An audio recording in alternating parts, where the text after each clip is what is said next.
My name's Eli Thompson. They kicked me out on my 18th birthday with nothing but a torn bag and a bus ticket, said I wouldn't last a month. 12 years later, I came back with the deed to their land. And a plan they'd never see coming. This isn't just payback. It's redemption with teeth. Before we dive into this gripping tale of betrayal, survival, and ultimate revenge, make sure you hit that subscribe button and turn on notifications so you never miss a story that cuts deep. Like if you've ever had to fight for your place in the world, now buckle up. Because this story isn't just about coming home, it's about coming back stronger, and taking it all. They say the Bitterroot Mountains are some of the most beautiful in Idaho, snow-capped ridges, whispering pines, skies that stretch so wide it hurts your eyes. But beauty can lie. I learned that early. I was born in a sagging ranch house tucked in the north edge of North Fork, a town so small you'd miss it if you blinked driving through. That house held 4 people, but only one ever made it feel like a home, Mama. Her name was Lila, and she was soft-spoken, kind, and always tired. Cancer took her when I was 10, slow and cruel, like the mountains themselves, beautiful from a distance, deadly up close. After she died, everything warm in that house died with her. Roy, my father, changed overnight. Maybe he was always mean, but with her gone, there was no reason to hide it. He drank from sunup to sundown, his fists always ready and his words sharper than broken glass. He'd look at me like I was something he scraped off his boot. Said I reminded him of Mama too much. I took that as a compliment. Then there were my older brothers, Travis and Boone. Thick-headed, mean-spirited boys who learned from the best. Travis was the talker, slick with lies and quick to shift blame. Boone was the brute, silent, slow, but always eager to hit something, especially me. I used to sleep in the corner of the barn some nights, just to get away. The floor was cold, the hay scratchy, but at least it was quiet.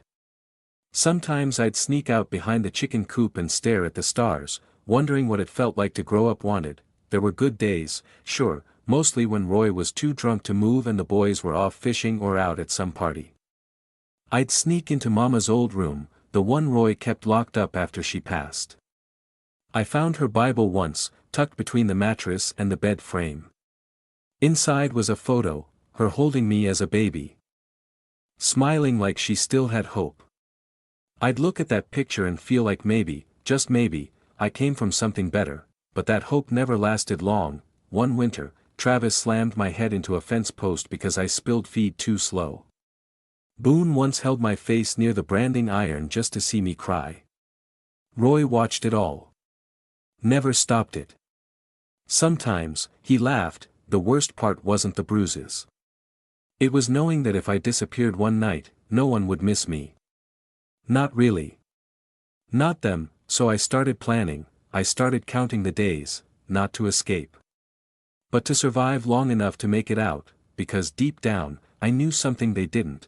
They were raising a punching bag. But I was becoming a storm, and storms always come home. The morning of my 18th birthday started like most others, frost on the windows, silence in the house, and the ache of knowing I wasn't wanted. I woke up on the old cot in the feed room, stiff from the cold, and slipped on my boots like a soldier going to war. But that morning was different. Roy was already on the porch, nursing a whiskey glass like it was coffee. Travis leaned against the post, arms crossed, a smirk on his face. Boone stood behind him, silent as ever, like a mountain made of bad intentions. "You're grown now," Roy said flatly. "Time to be a man." I didn't answer. I knew what was coming before he even stood. Boone tossed a worn-out duffel bag at my feet. It hit the ground with a thud. Inside was a threadbare hoodie, a few pairs of socks, and an old hunting knife I hadn't seen since I was 12. Then Travis held out a wrinkled envelope. "Bus ticket to Boise. One way." I stared at it. No birthday wishes. No handshake. Just a command. "Why now?" I asked. Though I already knew, Roy stood, slow and unsteady, his face tight with the hate he'd perfected over the years. "Because you ain't part of this family. Never were. Your mama coddled you, and when she died, we should have sent you packing then." Boone spit in the dirt beside my boot. "You're a leech, Eli. You take and take. We're done." I picked up the bag and the envelope, hands shaking, not with fear, but with something deeper. Disbelief. Grief. I looked at Roy, the man who taught me that silence hurts worse than words, and said, "Mama wouldn't have let this happen." "She's dead," he snapped. "And we're still alive. That's how it is." So I left, no hugs. No goodbyes. Just the sound of the screen door slamming behind me and gravel crunching under my boots as I walked toward the road. I made it to the highway by sundown. The bus stopped just a wooden bench near a gas station that hadn't seen new paint in 20 years. I sat there alone, bag on my lap, heart in my throat. The bus came late. I boarded without looking back, as the lights of North Fork disappeared in the rearview. I pressed my forehead to the cold glass and whispered to myself, "They'll regret this." It wasn't anger yet. It was something quieter, something colder, resolve. They kicked me out thinking I'd fold. That I'd die somewhere in the city, nameless and forgotten, but they didn't understand. You can't break a boy who's already been shattered. You can only teach him how to rebuild, and from that day forward, I made a promise, I'd rise higher than they ever imagined, and when I returned, it wouldn't be with open hands, it'd be with closed fists and a deed in my name. Boise wasn't the fresh start I thought it would be. It was colder, louder, and lonelier than anything I'd known. The bus dropped me off downtown at dusk, and I stood there for a long time, just a boy with a busted bag, an empty stomach, and $20 to his name. The first night, I slept on a bench near Julia Davis Park, curled under my hoodie while the wind cut through me like razors. My stomach growled so loud it kept me awake. By morning, I was too cold to think and too proud to beg. But pride doesn't fill your gut. I wandered for days, ducking into diners to warm up, pretending I was waiting for someone who never came. I learned how to nurse a coffee for hours, how to slip packets of sugar and crackers into my pockets without drawing attention. I found a soup kitchen on 9th and Grove, where the volunteers never asked questions. That bowl of chili saved my life more than once. Work came slow. Most places took one look at my worn boots and called me kid before shutting the door. But I kept showing up. I scrubbed floors at a car wash, hauled trash for a motel, and handed out flyers for a payday loan place downtown. Eventually, a construction foreman named Mitch gave me a shot. He ran a roofing crew on the edge of the city and liked that I didn't talk much. First day on the job, I tore up my hands carrying shingles, but I never once stopped moving. "You're tougher than you look," Mitch said, tossing me a Gatorade. Had practice, I told him. The job paid just enough for a bunk in a shelter, for walls, a blanket, and no one breathing down my neck. I read whatever I could get my hands on during off hours, repair manuals, business magazines, loan brochures left on bus stops. The more I worked, the more I noticed how the foreman handled money, how materials were bought cheap and flipped for double, how contracts were signed. I was laying shingles by day and learning hustle by night. I opened a bank account with a crumpled check. I kept receipts. I tracked every dollar on a second-hand notepad I carried in my coat. I didn't know what I was building yet, just that I was laying a foundation no one could rip out from under me again. Every bruise from Boone, every insult from Roy, every slammed door became fuel. Some nights, I still went to sleep hungry. But I'd whisper the same thing to myself before closing my eyes. One day, they'll wish they never let me go. I wasn't just surviving anymore, I was sharpening. And the boy they threw away in the mountains of Idaho, he was learning how to come back as a storm. I met Vic at the lumberyard on the north end of Boise. He was a wiry old man with a crooked back and hands like split logs, and he didn't take to strangers kindly. But one day, the delivery crew was short, and I was standing near the gate, waiting on my bus. "You know how to lift straight?" he asked. "I've lifted worse," I said.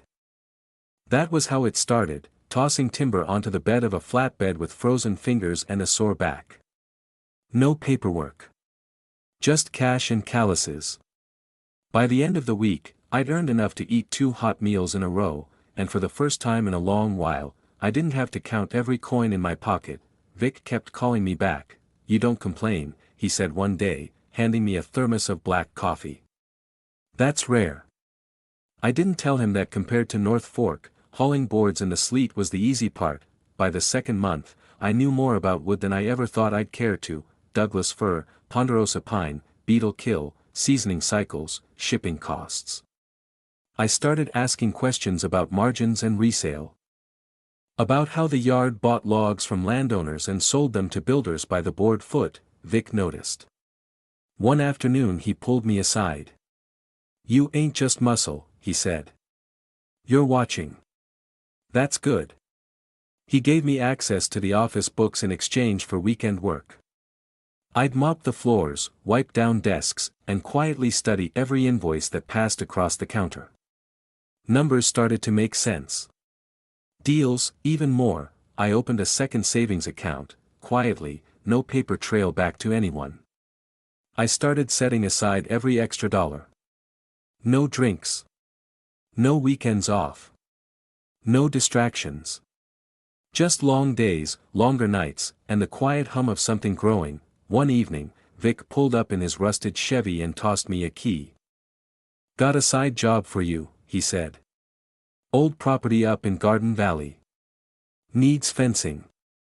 Owner wants to sell the timber but doesn't know how." That weekend changed everything. The land was overgrown and forgotten, but I saw potential: straight trees, good access roads, and a seller too tired to care. I offered to clear it for a fraction of the going rate, and once I'd earned his trust, I used my savings to buy the logging rights outright. My first real deal, I hired 2 guys from the yard to help fell and haul the timber.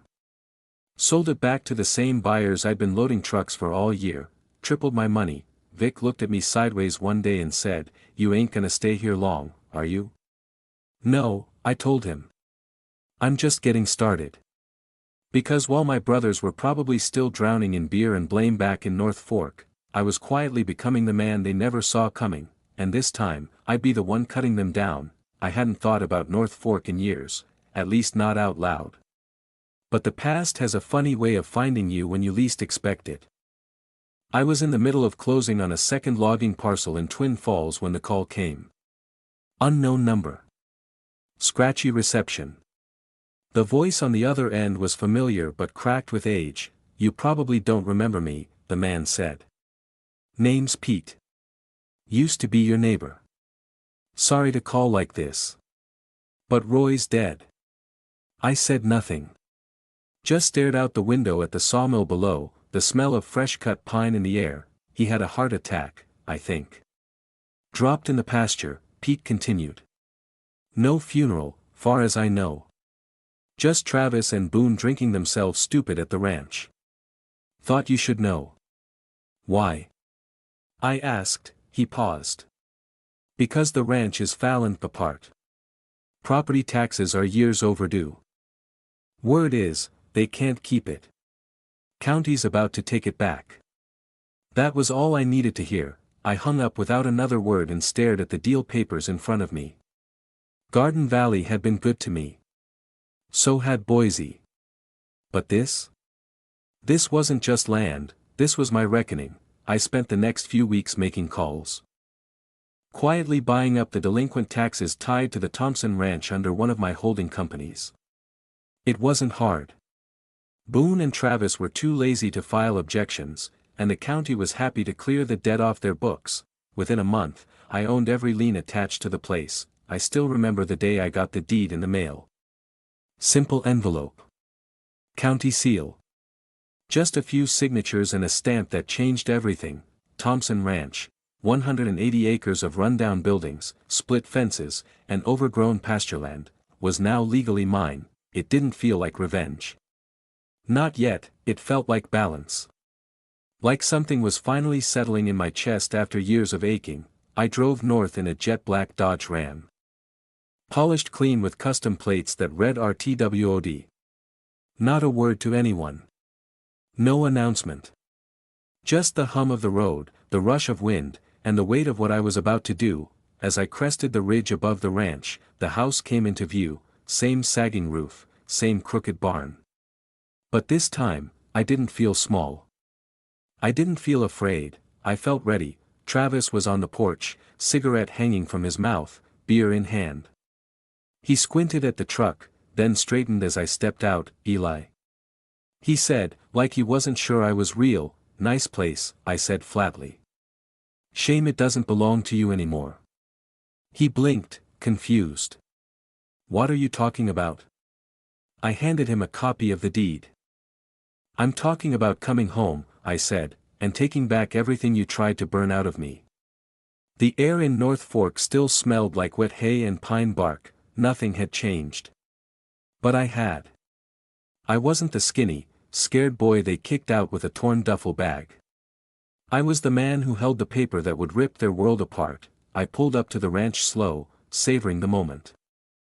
The old barn was half collapsed.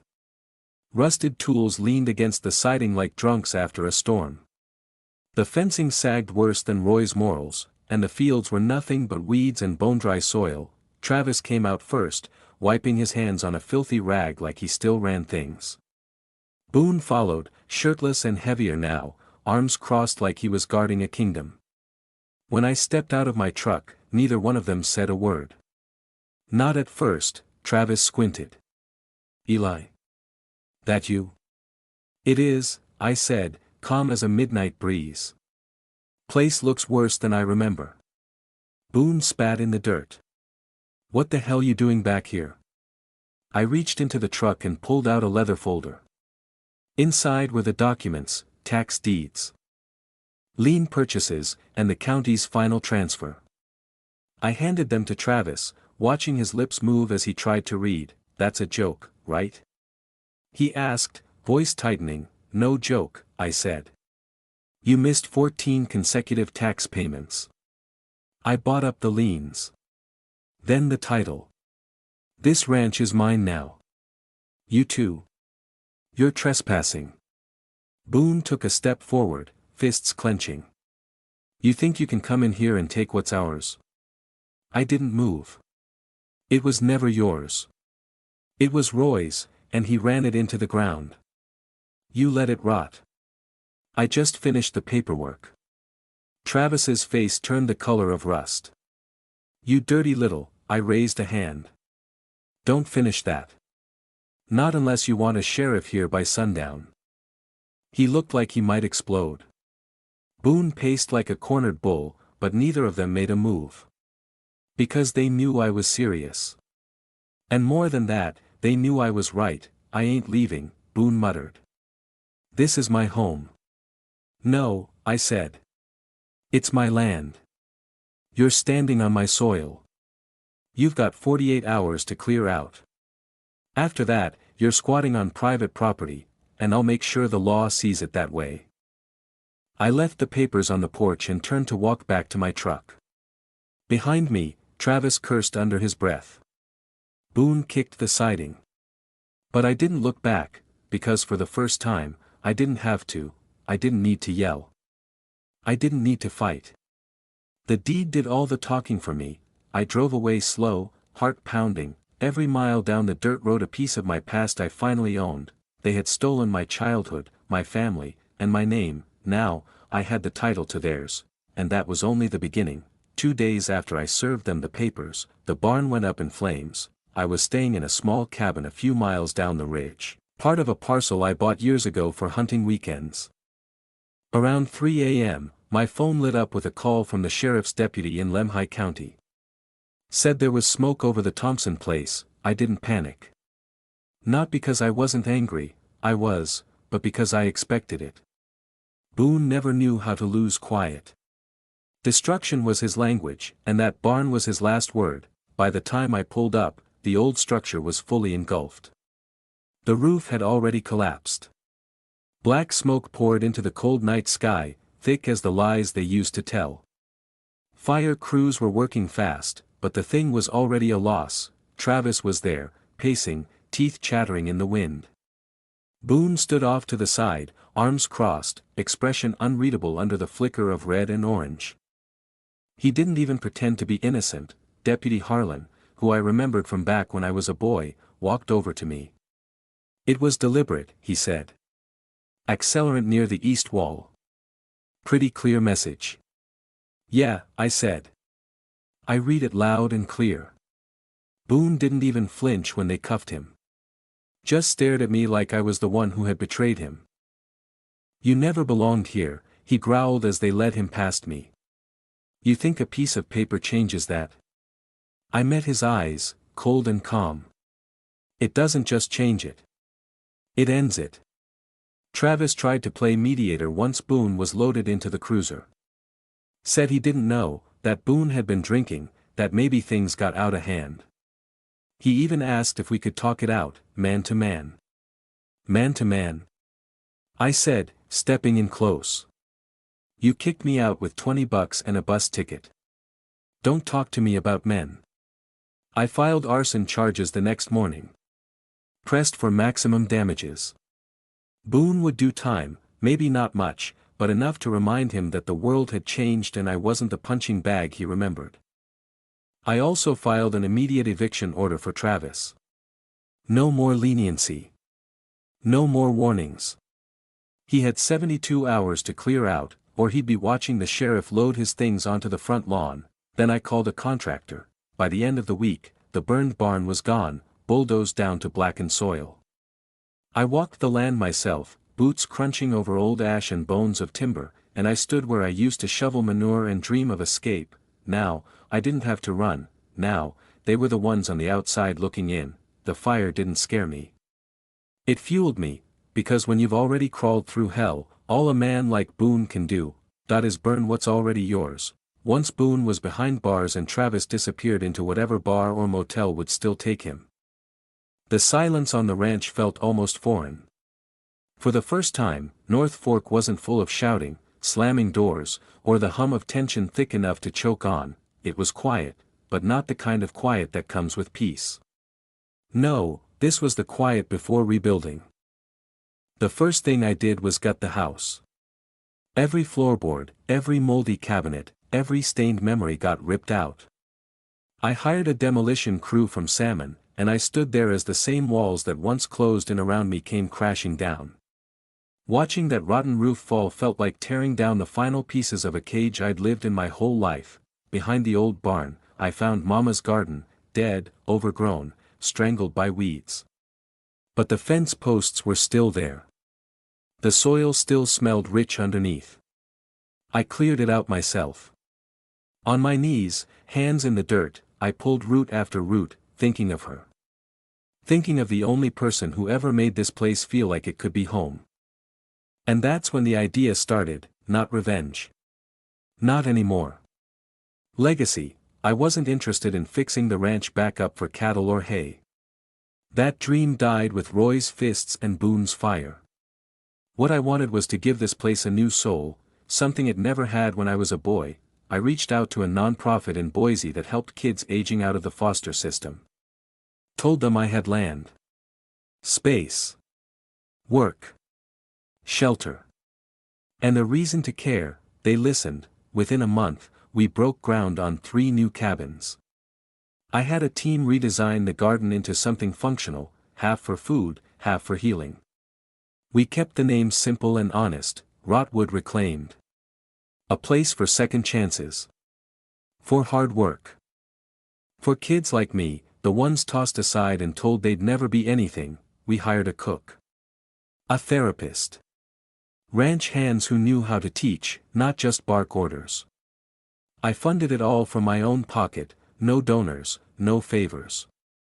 I wanted every nail, every meal, every second of safety here to come from the pain I turned into power, and when I finally opened the gates to the first group of teens, I stood by the rebuilt porch and watched them step onto the land that once tried to break me. They looked around with wide eyes. Unsure. Scared, just like I was. Only difference was, I came back to catch them before they hit the ground. I had cleared the rot. Now, it was time to plant something that could grow. By the time our 3rd cabin was finished, the land barely resembled the place I was cast out from all those years ago. The scorched barn was gone, the broken fences replaced by strong rails, and the main house, once a nest of rot and memory, stood tall and clean with fresh paint and a porch swing that creaked in the breeze. But the real transformation wasn't in the wood or the soil.